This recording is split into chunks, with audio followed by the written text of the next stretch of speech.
अबू हुरैरा रज़ियल्लाहु ताला अन्हु रिवायत करते हैं कि सरकार दो आलम सल्लल्लाहु अलैहि वसल्लम ने एक शख्स को उल्टा लेटे देखा तो आप सल्लल्लाहु अलैहि वसल्लम ने फरमाया, ऐसा मत लेटो, ऐसा लेटना अल्लाह तबारक व तआला पसंद नहीं फरमाता। और एक रिवायत में मौजूद है कि अबू ज़र रज़ियल्लाहु ताला अन्हु उल्टे लेटे हुए थे तो सरकार दो आलम सल्लल्लाहु अलैहि वसल्लम ने उनको अपने पाँव से हरकत दी और फरमाया, ऐसे मत लेटो, ये जहन्नमियों का लेटना है कि जहन्नमियों को ऊंधे मुँह पेट के बल ज़मीन पर डाला जाएगा। तो लेटना ये एक तरह पेट के बल उल्टा लेटना ये मना है। अगर पेट में तकलीफ़ भी हो तो किसी और तरीके से इसको दूर किया जाए। एक सहाबी लेटे हुए थे पेट के बल कि मेरे पेट में तकलीफ़ है, तो सरकार दो आलम सल्लल्लाहु अलैहि वसल्लम ने मना फरमाया। आप सल्लल्लाहु अलैहि वसल्लम दाईं करवट पे लेटते थे। इंसान जब सोए तो दाईं करवट पे लेटे, दायां हाथ अपने कान के नीचे रखे और बाद में सोने की हालत में जिधर मर्ज़ी करवट बदल दे, गुनाह नहीं है। बाईं करवट पे भी लेटना गुनाह नहीं है, लेकिन अगर दाईं करवट पर लेटेगा कि आप सल्लल्लाहु अलैहि वसल्लम की सुन्नत है तो उसे अल्लाह अजर अता फरमाएंगे। दिन को सोए, रात को सोए। आप सल्लल्लाहु अलैहि वसल्लम, अम्मी आयशा रज़ियल्लाहु ताला अन्हा की रिवायत मौजूद है कि तहज्जुद के लिए जब उठते तो दोबारा अगर सोना होता तो दाईं करवट पर सो जाते। अगर वक़्त थोड़ा होता, फजर की नमाज में सोना ना होता, तो आप सल्लल्लाहु अलैहि वसल्लम दायां बाजू खड़ा करते और उसके ऊपर सर रख कर थोड़ी देर, जिस तरह इंसान आधा लेटता है लेकिन सर के नीचे ऐसे हाथ रख के आप सल्लल्लाहु अलैहि वसल्लम मुझसे बातें करते रहते।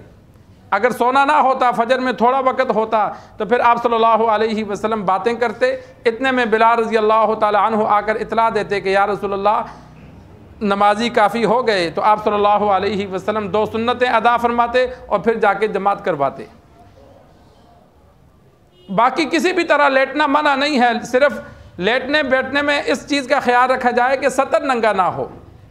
आप सल्लल्लाहु अलैहि वसल्लम की रिवायात में मौजूद है इस्तिल्क़ा, कि इंसान सीधा लेटे और एक घुटना खड़ा करके दूसरा पाँव जो हम उसके ऊपर रख देते हैं बसा औक़ात। तो अरब में उस वक़्त एक चादर लेते थे, एक चादर से तहबंद बांधते थे, दूसरी चादर होती नहीं थी, या 2 चादरें होती, एक से तहबंद बांध देते। तो आप सल्लल्लाहु अलैहि वसल्लम ने उस वक़्त फिर इस्तिल्क़ा से मना किया, इसलिए कि जब एक चादर बांधी होगी, एक पाँव सीधा है, दूसरा ऊपर रखा, तो सतर नंगा होगा। अगर सतर नंगा ना हो तो फिर मना नहीं है। सरकार दो आलम सल्लल्लाहु अलैहि वसल्लम खुद काबा के सहन में इस्तिल्क़ाअन लेटे थे कि आप सल्लल्लाहु अलैहि वसल्लम सीधे लेटे और एक पाँव घुटना खड़ा किया, दूसरा पाँव उसके ऊपर रखा। तो यह तब मना है जब इंसान का सतर नंगा हो, धोती वगैरह बांधी हो या लिबास छोटा हो। इसी तरह बैठना इह्तिबा, दोनों गोडों को खड़ा करके जो हम ऐसे हाथ पकड़ के बैठते हैं, आप सल्लल्लाहु अलैहि वसल्लम ने इस तरह बैठने से मना फरमाया और ख़ुद भी बैठे।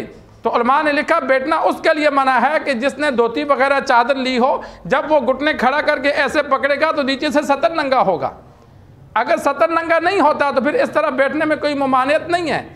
तो बैठने में, लेटने में सरकार दो आलम सल्लल्लाहु अलैहि वसल्लम ने सिर्फ इस चीज़ का ख्याल रखने का हुक्म दिया कि सतर नंगा ना हो। बाज़ अहबाब को देखा होगा सलवारें पहनी होती हैं, लेकिन जब वो इस तरह हरकत, ऐसी हरकत पे बैठते हैं या ऐसी हरकत पे लेटते हैं तो उनकी शर्मगाह महसूस होती है।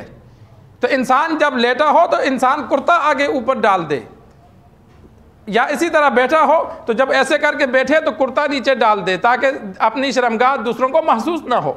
नंगी तो नहीं होती, लेकिन फिर भी उसके जब आज़ा वजाहत महसूस हो, यह भी गुनाह है।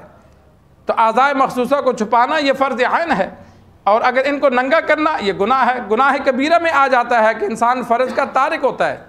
आप सल्लल्लाहु अलैहि वसल्लम ने ये आदाब इसलिए बयान फरमाए सख्ती से कि अरब वाले नंगे रहते थे, नंगे चलते फिरते थे, इसको हार महसूस नहीं करते थे, खड़े होकर पेशाब करते थे। तो सरकार दो आलम सल्लल्लाहु अलैहि वसल्लम ने जब पर्दे के अहकामात आए, मर्दों के लिए सतर के अहकामात आए, तो फिर सहाबा को इन चीज़ों से मना फरमाया कि ऐसी हरकत, ऐसा बैठना, ऐसा लेटना जिससे घुटनों से लेकर नाफ तक सतर नंगा हो, उससे एहतराज़ किया जाए। तो लेटने में इंसान किसी भी तरह लेट सकता है, लेकिन पेट के बल लेटना यह मना है। अहादीस में सिर्फ इस एक सूरत से सरकार दो आलम सल्लल्लाहु अलैहि वसल्लम ने मना फरमाया। अल्लाह से दुआ है अल्लाह हमें दीन सीख कर समझ कर अमल करने की तौफीक अता फरमाए।